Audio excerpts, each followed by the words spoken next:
Back with us on the SportsMax Zone, the debate over the reopening of the sporting sector is raging in Jamaica, with the opposition PNP criticizing the government for what they are calling a haphazard approach to the issue. Now, the Holness administration is facing accusations of double standards in the wake of the announcement that 10,000 fans will be allowed inside the National Stadium in Kingston for the popular Gibson Relays.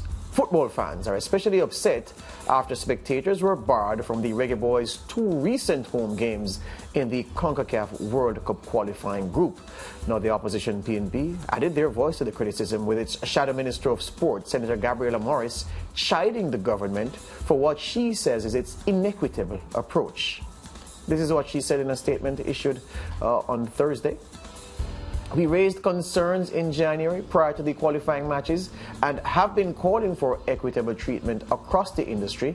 Senator Morris said data coming from the USA-Jamaica match in 2021 confirms that once proper facilities and protocols are in place, spectators can safely attend sporting events. Other countries, she added, have found ways to safely stage sporting events, and the Jamaican government must dig deeper to institute appropriate measures that will ensure the survival and viability of the industry. To advance this argument, Senator Morris joins us now. Welcome to the SportsMax Zone. Good afternoon. Thank you for having me. Good afternoon. Good. So the position, I know I've read an excerpt of the statement issued under your name on Thursday. Further to the point, for those who are trying to put in context your critique, your criticism of how the government has handled this reopening of the sporting sector, essentially, what have they not done right? You know, George, before I even go into answering your question, I want to put a little preamble out there because I think it is important for us to reiterate this fact. Sports is important to the Jamaican development and to the Jamaican economy. I see many persons responding to the criticism saying that, you know, it's not an important matter and sports don't need no spectators. But I want to affirm here, I want to say it publicly, that we have to acknowledge the importance of sports even to our economy. If we want to look at money issues and rate things accordingly, sports is important. So before I move on, I want everybody to understand that. Now, as opposition spokesperson on sports, you know, I thought it was important to add my voice to the conversation because I believe that the Reggae Boys were, in a sense, unfairly treated.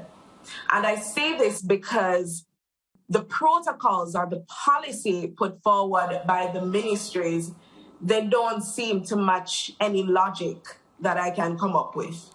And I say this because 3 things. The Prime Minister, he stated that we should be preparing to live with COVID-19. And I said in a previous statement that I think it is important, or it can be a prime opportunity for us to use these matches on the road to Qatar as an incentive, perhaps, to the Jamaican people who have chosen to get vaccinated, and also to say to those who are not yet vaccinated that these are the perks. You can do these things. You can get back to some sense of normalcy if you're vaccinated. So I thought that it was a prime opportunity for the government to say, hey, this is what we're offering to vaccinated Jamaicans. So the government's decision not to allow fans, it didn't correlate with any logic that I could come up with. The second thing that I found unequal or unequitable was the fact that horse racing is allowed spectators and has been allowing spectators from as far back as June 2020, right? And while I'm not against the thriving of the sport or, you know, the sport moving forward, I think that's important.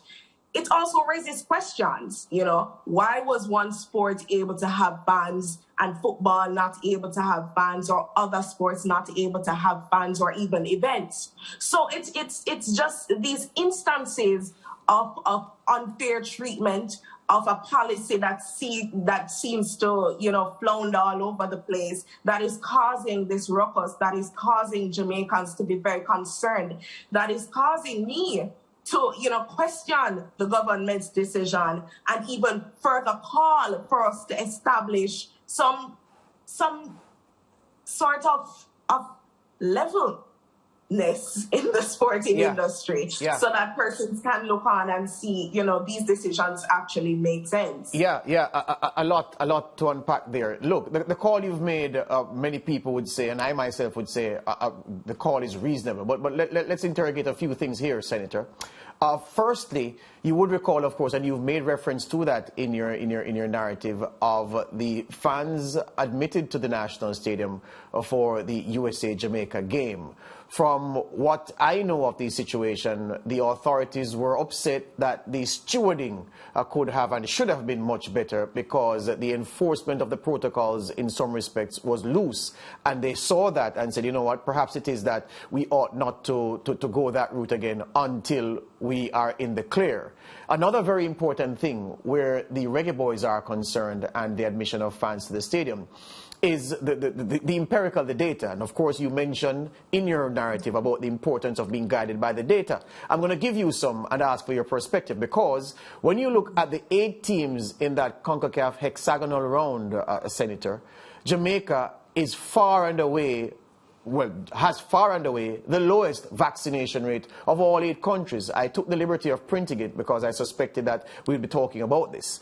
Canada, vaccination rate 80.3%. We were talking about people who are fully vaccinated. So 80.3% of Canada's population fully vaccinated. The USA 64.5%. Mexico 60.3%. Panama 58.3%. Costa Rica 72.9%. El Salvador 64.9%. Honduras 44.2%. And Jamaica 21.4%. So from that perspective, Senator, you perhaps can see a basis for the government keeping its powder dry and being circumspect in going the route of allowing the fans at football and some of the events that have caused people to be screaming double standards with the announcement about the Gibson relays. Yeah, George, I totally understand the limitations that we're facing because of our low vaccination rate. And as I said in my lead-up, that sports or even sporting events can be used as a way to increase this vaccination rate.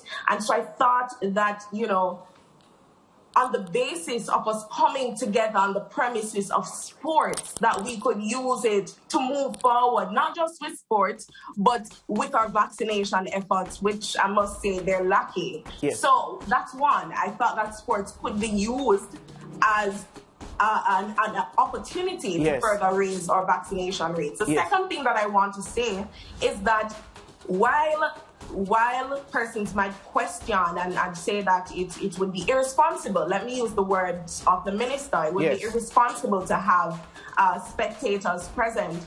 I would say that, it would be irresponsible just the same to have spectators at Caymanas. It would be irresponsible. But hold on, Senator Morris. I'm happy you went back there because I was going to speak to that. And, I was here chuckling to myself when you went Caymanas because I was saying, oh, there we go.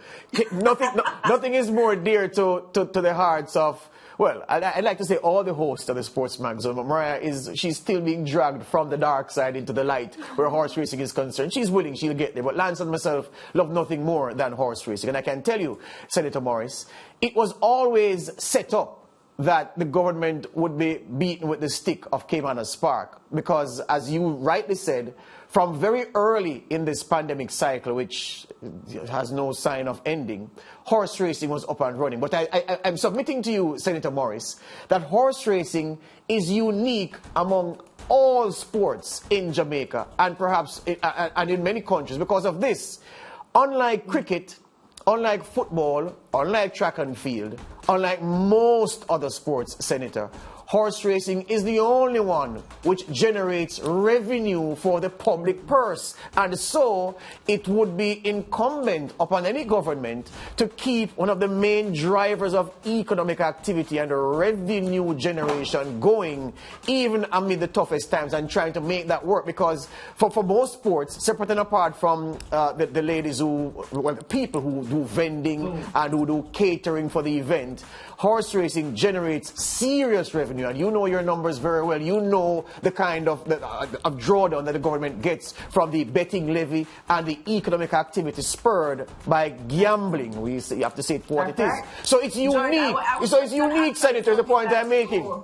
It's unique. I definitely see the point that you're making, but what I will say is that while I'm not against, horse racing taking place, I think it's still important for us to consider that there is revenue that is earned from football. There are athletes, there are administrators, there are coaches who are depending on the sport to move forward, who are depending on the sport to thrive. And so I think that it is only fair that the same considerations or some considerations are given to football as well as other sports. I understand the numbers, but what we're arguing here is that there should be equitable treatment. There should be a little bit more attention paid to the fact that other sports have athletes who are struggling. Other sports have been struggling. Other sporting administrations have been struggling. And so I think it's a little bit unfair to say that just because horse racing generates, massive income, that they will be allowed these